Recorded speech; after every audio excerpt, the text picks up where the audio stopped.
Reza Octavian, gue mau minta maaf belum bisa menjadi pemimpin yang baik. Gue minta maaf selama ini gue menjalankan ini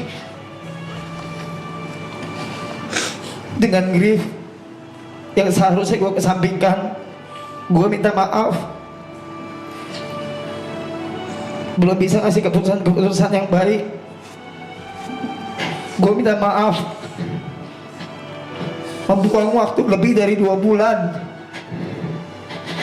yang harusnya udah kita manfaatkan dengan baik di season terakhir ini, yang waktunya udah gak bakal ada lagi. Gue minta maaf untuk semua keimpulsifan gue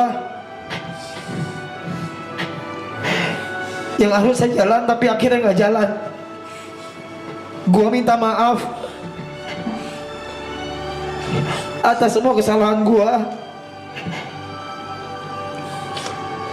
atas semua hal yang bukan diri gue,